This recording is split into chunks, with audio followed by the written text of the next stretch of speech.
I'll do.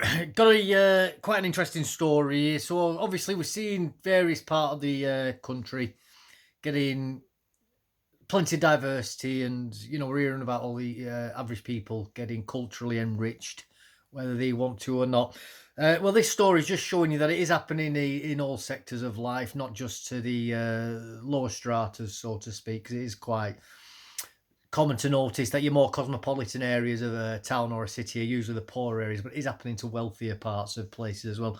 So this is to do with Primrose Hill in London, which is quite an exclusive area. So I'll get on with the story. Primrose Hill used to be a A-list paradise. It's now a Neanderthal playground with sex in bushes and mugging, say locals. So it's the leafy North London enclave that became synonymous with wealth and excess thanks to the antics of Kate Moss, Jude Law and Liam Gallagher. For those of you who don't know, the first two are actors and the last one is one of the members of the band Oasis. But today, fed up residents say they are more likely to bump into a thug wearing a hoodie than they are to an A-list celebrity in Primrose Hill, which has become a Neanderthal playground. And for those of you who don't know, Neanderthals or Neanderthals, you can use both pronunciations, just for if you are interested in why I'm saying it one way or the other. They are a sister species of humanity, one of our closest known relatives who went extinct about 40,000 years ago. They are only believed to have been, I think, in Asia and Europe area. They may be further than that, not 100%, but I'm only aware of them being in Asia and Europe, predominantly Europe, is what they're known for. Following the fatal stabbing of the 16-year-old schoolboy Harry Pittman, a stabbing which I believe is completely racially motivated, but the Met Police have ruled it out. I think we all know why. On New Year's Eve, locals have told The Sun that they have been warning of a surge of violence and antisocial behaviour for 3 years. Yeah, nothing new there, unfortunately. That is a rising crime across the whole country. And this is going to, I think, link into Brexit and bringing people in from the third world, which the Tory government have loved doing. It's quite strange, really, because they said that they were going to get immigration down, and all they've done is ramped it up on steroids. And instead of bringing him from the EU, they're bringing him from the rest of the world, which was always the outlet, by the way. They do try to make out that outside EU immigration is now much larger. It always was the larger portion of migration, so that has always been, that's a bit of a red herring when they say that it's now increased from what it was before. So it has overall increased, but it always was the larger amount of migration. Eleanor Sturdy chairs the Primrose Hill Crime Panel and says the area's historic park can resemble a music festival some days as yogs take drugs and have sex in full view of members of the public. I mean, youngsters going on parks and causing trouble is nothing new, but I do think it's taken a much, much darker turn in recent years, and I do think it's also increased as well. And I'll put a lot of that down to the Black Lives Matter and the George Floyd effect. I do think that after with lockdown, it did drive people crazy, and I think George Floyd was more of a symptom of lockdown than and people having too much spare time on their hands to focus on things. Because as the old saying goes, the idle hands are the devil's plaything or playground. Some might say as well. She said it started during the pandemic. Yeah, there we go. When people realise it's an open space and it's difficult to keep secure. Yeah, I mean, you go back to the Victorian era when these parks were first made, and there was always issues with people like getting up to no good on parks at night. And they were quite well known for people getting garroted and things like that on parks. Wealthy people. Um, However, those sorts of crimes were dealt with floggings, and I know I mentioned floggings quite a lot in my videos, and I think we should bring it back. And that is how the garroting spree of the Victorian era was actually dealt with. It was with flogging people, and then suddenly garroting stopped happening. Strange, that isn't it? It's almost like people don't want to get flogged, isn't it? If you had a firework, they can let it off in the park. By the time you've got through to the police, they've gone. Yeah, absolutely true. I mean, they're like rat rooms, a lot of these parks, especially these ones in London, are massive as well. So the kids can go in a full 360-degree direction, and just absolute bomb burst out of there. My husband and I live in a flat next to the park, and we are regularly woken up at 1 a.m. by people playing music and letting off fireworks. Yeah, antisocial behaviour, petty antisocial behaviour. I'm telling you now, if the police just give them a good few lashes on the back with the belt, it sort most of them out. In 2020, I was assaulted by one or two men who were using a huge speaker outside my window in the early hours of the morning. Yeah, well, this is also a point where I'm saying that we should be allowed to be armed as well. And people might say, well, that's extreme for playing loud music. Yeah, for loud music, it absolutely is. But if you've got people engaging in extremely antisocial behaviour and you go outside to tell them to shut up, probably in a more politically expedient manner than that, but be a bit more, I guess, polite. But you go out and then they try to kick off with you. You absolutely should then have the right, because there's going to be more of them than you, to pull out a gun and blow them away. It is the ultimate force multiplier, in my opinion, and it levels the playing field in any disagreement and argument. As some Americans like to say, an armed society is a polite society. I went down and started filming them on my phone, which was a mistake. Well, it is. You should have spoken to them first. Sorry, I missed out a bit here. I opened my window and said, "Will you turn that music off?" I expected an apology, but they said, "Come down and say that." Well, there's your mistake, pal. Going down and saying it. However, he's well within he's well within his rights to go down and say that. And he shouldn't actually be in fear of getting set upon by strangers. And again, this is why really we should be allowed to have access to firearms, because you should be able to go down and speak to people, and then if they escalate it by threatening you and kicking off, pull out a gun, blow them away. That's my opinion. People might say that's extreme. I think that's perfectly reasonable. Just turn the music down, and that could be avoided. We've all got to live together, especially in these bigger cities. One of them grabbed my phone and threw it across the road. He said some very rude things, and then he grabbed me under my pyjamas. A very brave female police officer caught up with a man who it turned out was 7 years old and employed, and rugby tackled him to the ground. After he was arrested, I spent months feeling anxious about the case and having to testify. Well, this is another thing as well. Go to self-defense classes. You're going to confront people like that. You've got to be willing to back up what you're saying. Now, I myself, I'm not the biggest of men. I'm only 5'8", but I'm a veteran of Iraq and Afghanistan. I'm training 2 martial arts. So if somebody sets on me and tries to grab me, I'm telling you now, because of the type of martial arts I do, I'm going to grab them back and I'm going to throw them, and I'm going to judo style through the air, and I'm going to slam them on the back. And it's probably going to put them in hospital for quite a long time, and they may have a lifelong injury because of how they'll be dropped on the floor. I'm not saying that it's going to completely cripple them. What I'm saying is they may have a sore back or something that never fully goes away, and I will have absolutely zero sympathy with them, none whatsoever, because they will have put hands on me.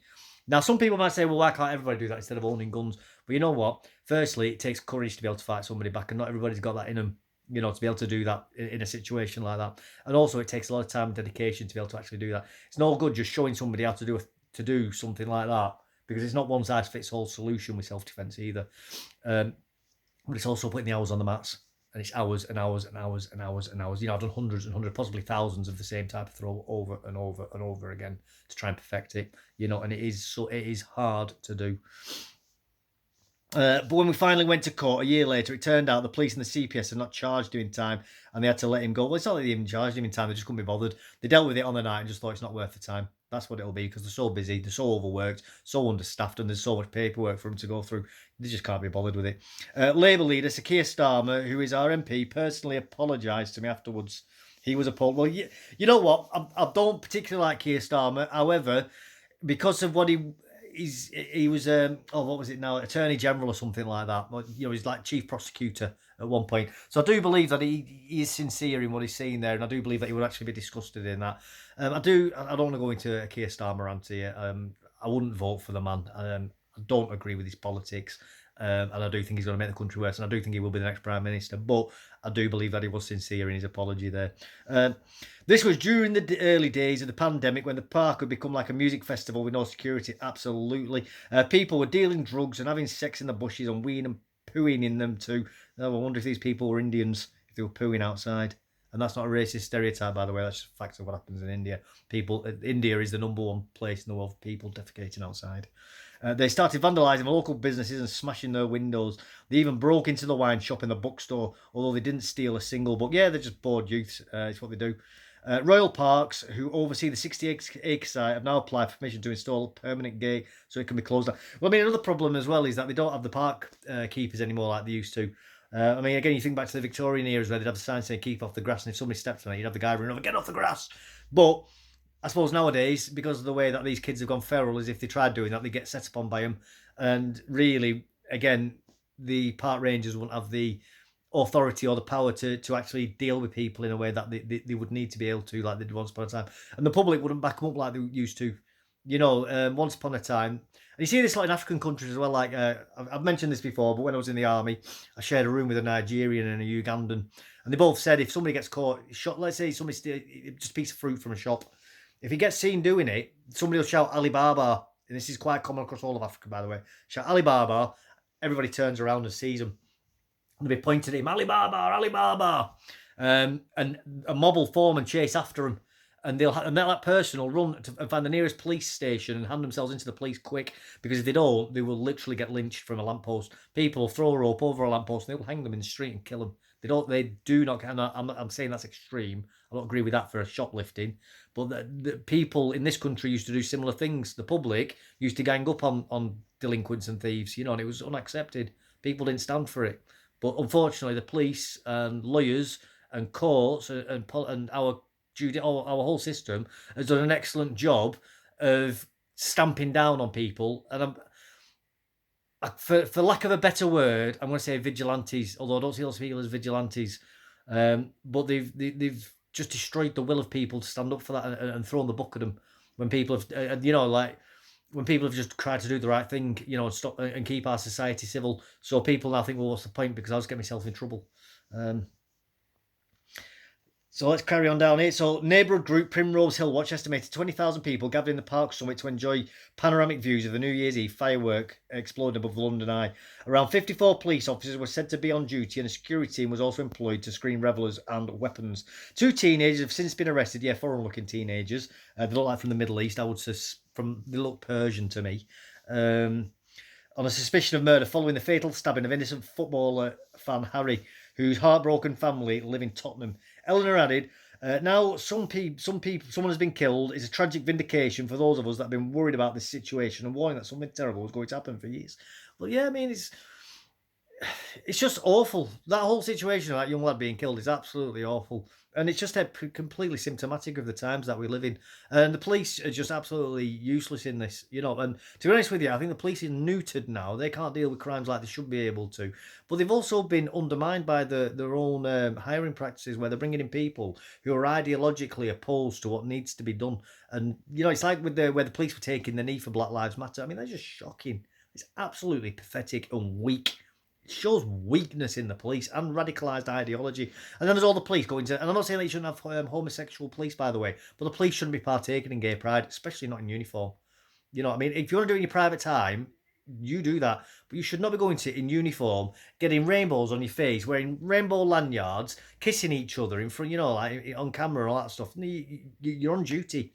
Have some respect for the King's uniform while you're wearing it. They're just making the police look like a complete and utter joke. You're just not taking the job seriously, and that means that people don't take them seriously either. When people don't take the police seriously, they don't take the law seriously, they don't take civil society seriously. It has a knock-on effect on everything, and this is what we're seeing. It's all the fallout of that. It's just completely predictable, in my opinion, this. We've been reporting serious crimes for years now, and they've been putting us on the heads and saying, don't worry. Yeah, that's all the police say, because they don't care. They're more concerned about policing mean words, because it's easy. It's all about the numbers for them. Just easy, and also it's part of their ideology, because the police have to go to university now. So the amount of these students that come into the police that are brainwashed with this ideology, where they think that mean words are actual violence. I'm not even exaggerating. That's a real belief of some people, that words are violence. Property prices have remained resilient in the area despite the so-called Primrose Hills. Well, they will do, because it's London, and London has a problem with what's called piggy bank housing, where you have a lot of people from outside the country buying property in London. They just sit empty. I believe it's up to a third of houses are believed to be empty in London and the surrounding within the M25. 1/3 of properties, and all it is people buying them as an investment. They'll hold on to them for 5 to 10 years and then sell them because they know the prices are going to increase. Piggy bank houses, and this is the problem. So people don't care where they buy in London because they know they'll get the money back plus X amount extra over so many years. So it doesn't matter how run down. You could end up with a situation like in China, where you end up with half the city completely abandoned and empty, where just the traffic lights and the street lights work, and that's it. You don't have any cars. You have entire cities like that in China, where you have these empty properties where they're not even finished. They're just skeletons of buildings, but people buy them and because it's seen as an investment to buy. Locals claim that a German tourist had his hand hacked by a machete-wielding mugger that was my device, by the way, wielder trying to steal his phone in December 2022, and there have been numerous incidents of flashing and antisocial behaviour. Yeah, it's all par for the course for London, I'm afraid. Very, very diverse styles of crime, pulling machetes out on people, and I have mentioned it in previous videos as well, where you would call British-born but black gangs have had to increase their violence because of African gangs that have come into London over the last 10 years, particularly Somalis, from what I remember from reading in a report. These lads who you'd think lads like, say, with like Stormzy, let's say, lads who've been born in Britain, obviously of foreign heritage, somewhere recently in history, but the family, maybe the parents and grandparents, maybe the grandparents came over, in like say the 50s or something. Those gangs, once upon a time may have beaten somebody up to steal something, but they're now having to use guns and knives because these African gangs coming over are so much more violent. They've had to up the vanity of their own violence as well. And this is the sort of downward spiral that we're seeing. So this is the thing, and I've said it in other videos as well. When you bring people in from the third world, we don't bring them up to our standards. They drag our standards down to their level because you can't change these people.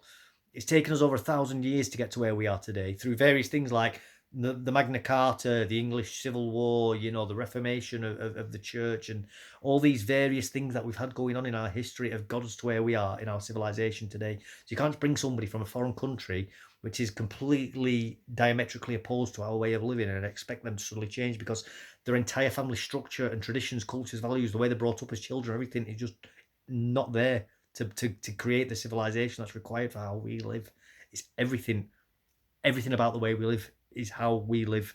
It's so complicated. You can't just bring people over and just.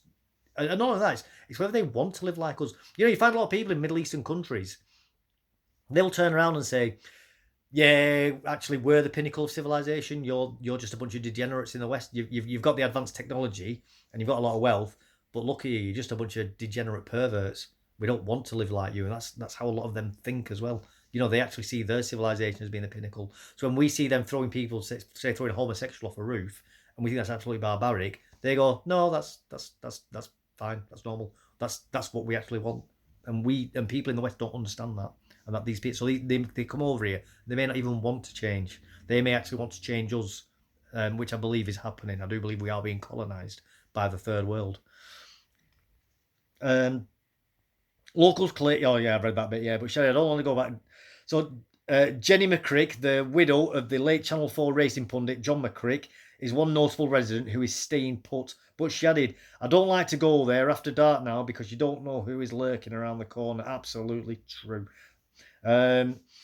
Comedy director Ryan Murray, 50, blames London Mayor Sadiq Khan for the knife crime epidemic that spilled over into Primrose Hill. I fully agree with that. Sadiq Khan is massively responsible for this rising crime. He's just completely failed as in his job to protect the people of London, and also by wanting to colonise London with the third world.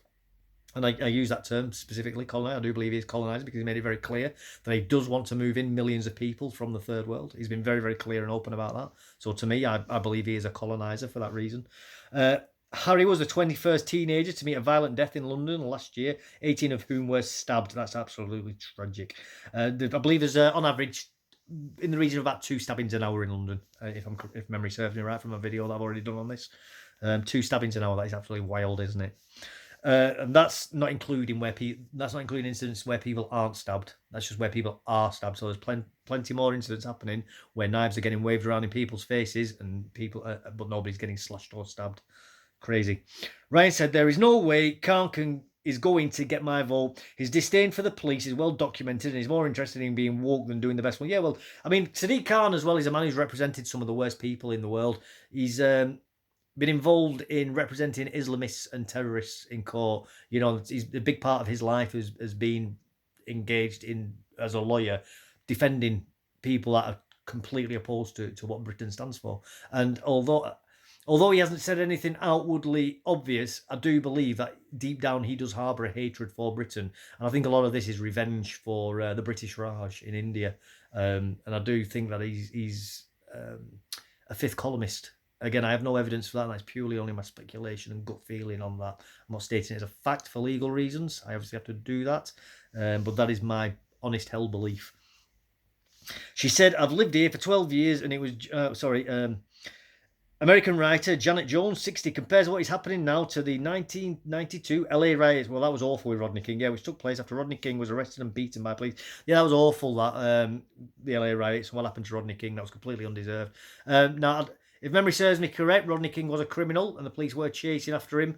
I think it was a high-speed chase. And when they eventually got hold of him, they dragged him out and they gave him the kicking of his life. And I think he did die from it. He did not deserve that. Absolutely didn't deserve what he gets. So I'm not saying that although he was a criminal, I'm not saying that he deserved to get beaten to death, or even if he wasn't beaten. I mean, again, it's a long time since I've seen it, but even the beating was that bad. I'm convinced that he did die from it. But even if he didn't die from it, he still didn't deserve that beating. If you catch my drift, it's just awful, absolutely awful. She said, I've lived here for 12 years, and it was during lockdown that word got out that it was this place to come and party. It became like a nightclub up on the hill. It was dramatically different to the park we had known before, and it was dangerous to walk around here because of all the broken glass and litter. Yeah, absolutely par for the course. It's the broken windows theory as well. It's if somebody has a broken window on a street and they leave it broken, it'll eventually lead to people leaving their windows to get broken, or fence panels getting broken, and that leads to littering on the floor, which leads to graffiti, which leads to more crime. And you end up with a nice area becoming an absolute crime-ridden hellhole. They were vandalising shops and graffiti and everything, including this William Blake poem inscribed into the concrete here. There were different factions coming to the park, and it was more depressing than anything, as it became like a Neanderthal playground. I don't want permanent gates on the park because this has always been a special place and I want it to stay this way. But more attention needs to be paid to youth violence. I was in LA when the riots happened, and this reminds me of the Rodney King asking, why can't we all just get along? Well, I'll tell you what didn't get trashed during the LA riots, and it was where all the Korean shops were, because there's the story of the roof Koreans. And again, this takes me back to owning firearms. Oh my goodness, as if firearms can fix problems again. All the Korean-owned shops, all the Koreans went on the roofs of their shops, and they camped out for the entire time that the riots were happening, and they had guns, rifles, and anybody who came to their shops trying to cause trouble, they shot them dead. And they were legally allowed to do that. So guess what happened in those areas and those neighbourhoods where people took the law into their own hands like that? There was peace and tranquility. The only parts of LA that got destroyed were the parts where people weren't defending the property. Again, armed society is a civil society and a polite society. Isn't it strange that? Isn't it strange? They added, following the tragic stabbing that took place on Primrose Hill on New Year's Eve, we want to reassure the local community and park visitors that the safety of everyone who visits the park is paramount. Yeah, well, as I often say, don't listen to what they say, look at what they do. What are they actually doing? They're not doing anything, are they?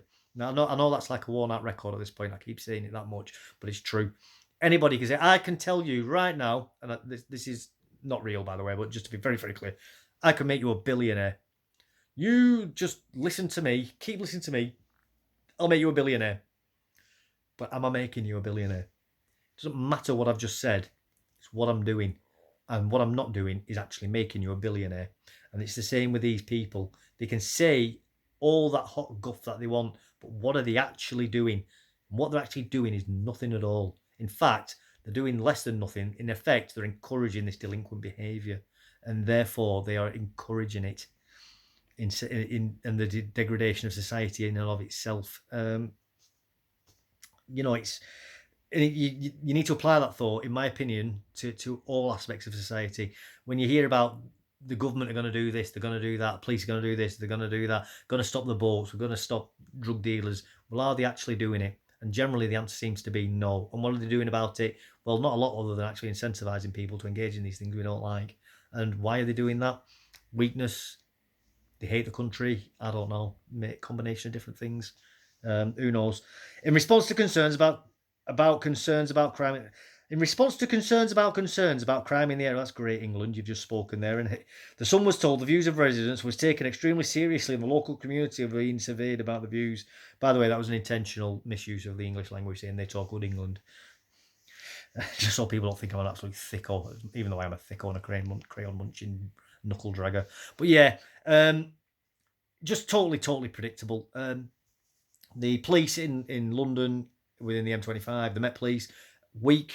They've shown weakness. They have clearly got favouritism towards the special interest groups that are the flavour of the month. Specifically, I think being encouraged by Sadiq Khan, who's effectively in charge of the police in London. They're more interested in tweeting, going after people who say mean tweets. We've seen it where Palestine protesters have had actual swastikas during the protests, and they've had incredibly anti-Semitic things. They've been talking about murdering Jews. They've been doing nothing about it. We've seen actual violence against Jews, paint getting thrown against houses. What have the police done? Nothing. Now, love him or hate him or somewhere in between, whatever. I'm not making a comment on his actual politics, but Tommy Robinson sat down in a pub/cafe, was having his breakfast, got dragged out by 20 police officers and was pepper sprayed, and also had his arm shoved up his back. in an incredibly painful pain compliance technique. It's just a whole two-tier system. We saw it. Black Lives Matter. Police were taking a knee, shaking hands with them, fist bumping. People going out for the anti-lockdown marches. They were getting tear gassed and having dogs set on them and getting beaten with hickory sticks and other such things. Edward Colston statue got dragged off its plinth, thrown into the harbour. Police did absolutely nothing at all. You know, we're seeing this time and time again. I've just done a two stories. One to do with Scottish police bust paedophile drug ring. That was all asylum seekers. When that was 2020, they tried to hide it.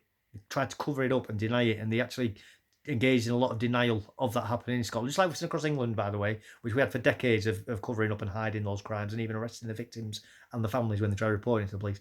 But then I've done another story, which is satanic dog killing paedophiles, where an all-white indigenous Scottish gang very recently have just been sentenced by the High Court in Scotland I think they're called a sheriff there rather than a judge. Now the police have made a big massive song and a dance about that though, because they are white, and this is what we need to look at. You've got to read between the lines. Don't listen to what they say. They will always talk about community cohesion and all this, that and the other, but look at what they do. And what they are doing is penalising the indigenous populations. Oh, even another story, and I might do it. Read this. A Spanish woman's gone home to Spain over the Christmas holidays. She's tried to come back into the UK and she's been kicked out of the country. So they can do it for a European person, somebody who you would call generally white, olive-skinned person.